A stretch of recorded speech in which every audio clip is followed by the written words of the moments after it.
आज हमारे बीच में है भारतीय जनता पार्टी से अंकुश जैन साहब और आप सभासद हैं लोनी नगर पालिका परिषद के वार्ड नंबर 41 से और एक समाज सेवी भी हैं और आपसे बात करेंगे आगामी लोकसभा चुनाव के विषय में।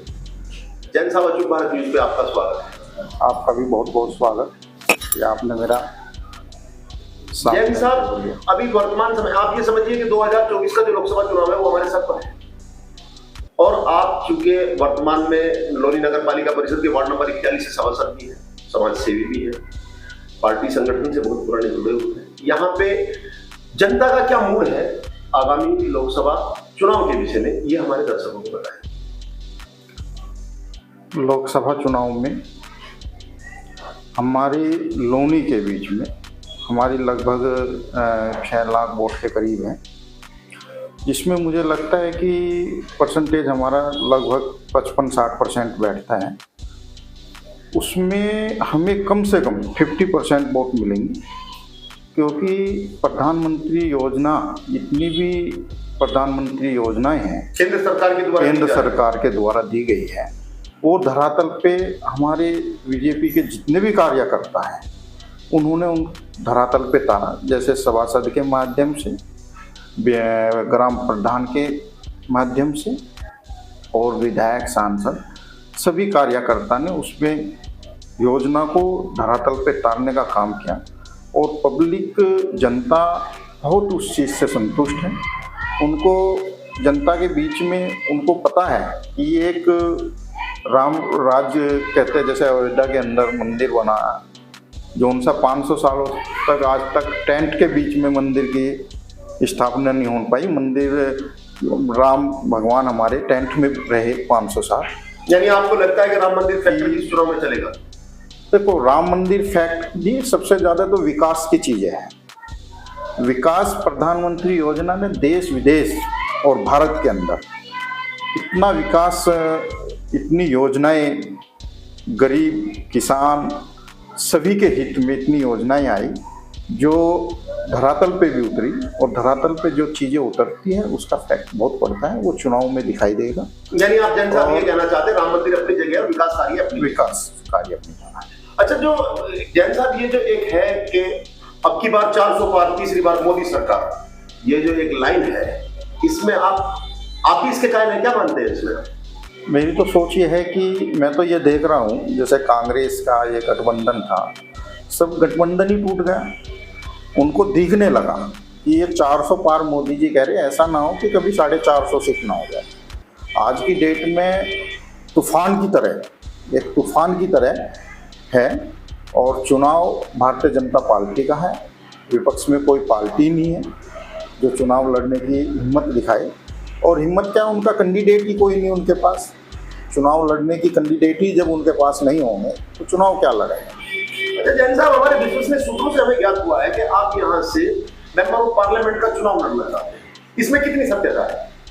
देखो, मैं संगठन के माध्यम से और भारतीय जनता पार्टी के जो भी कार्यकर्ता या हमारे बड़े नेता जितने भी हैं उनको मैंने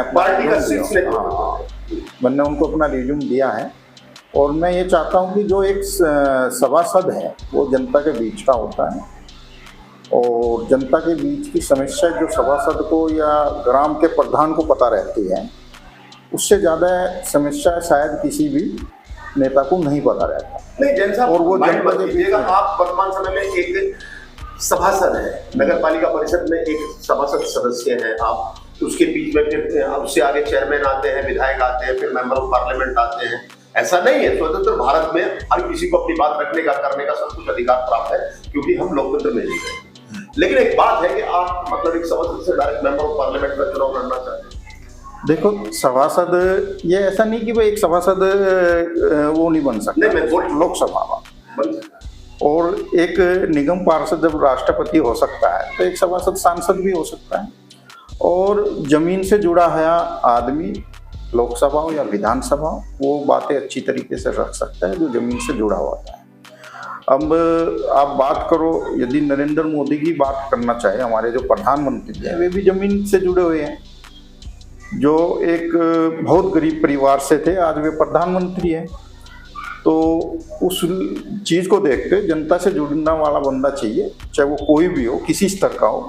मेरी सोच ये है कि या वो सभासद हो या विधायक हो या कोई भी हो, वो किसी भी या सांसद हो या प्रधानमंत्री हो या मुख्यमंत्री हो, वो हमारे बीच में से बनेंगे।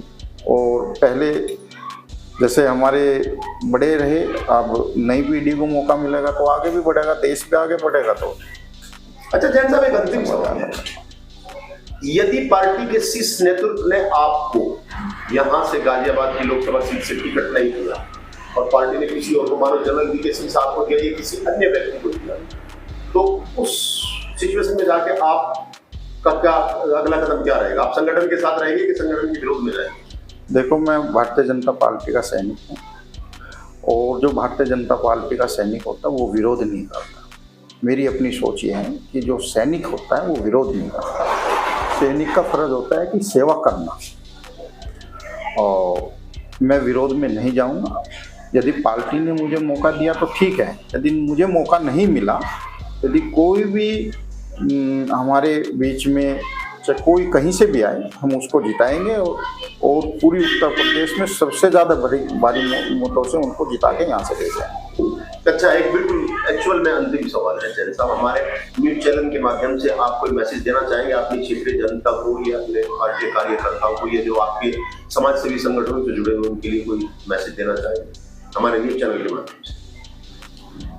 देखो, मैं अपनी लोनी के विषय में बात करूं तो लोनी के विकास के लिए हमारा, जैसे पहले बजट जो था मेरे हिसाब से 700 करोड़ के करीब था, जो 1000 करोड़ रुपए है। और जब से भारतीय जनता पार्टी आई है, विकास की दरें बढ़ी हैं और विकास का क्षेत्र भी बहुत बड़ा है। और मुझे उम्मीद है कि आने वाले समय में और भी ज़्यादा विकास होगा। और मैं अपने माध्यम से या सरकार के माध्यम से, माध्यम तो सरकार का है, विकास का एक यमुना सरस्वती कहते हैं ना, कि उस तरीके से भाव करेंगे, उस तरीके से हम यहाँ पे विकास करेंगे। और लोनी काफ़ी बॉर्डर जो है ये बहुत पिछड़ा हुआ है। आप फरीदाबाद बॉर्डर देख लो, नोएडा बॉर्डर देख लो, गाजियाबाद बॉर्डर देख लो, सभी में विकास बहुत ज़्यादा मात्रा में, यहाँ का विकास थोड़ा डाउन है। इस वजह से ये लोनी बॉर्डर को विकास की ज़्यादा ज़रूरत है। और उस विकास के लिए मैं तन मन से दिन रात लग के उसके विकास के लिए काम करूँगा। चलिए ठीक है, हम और हमारे न्यूज चैनल की ओर से आपके अच्छे राजनीतिक भविष्य की हम कामना करते हैं। बहुत बहुत धन्यवाद।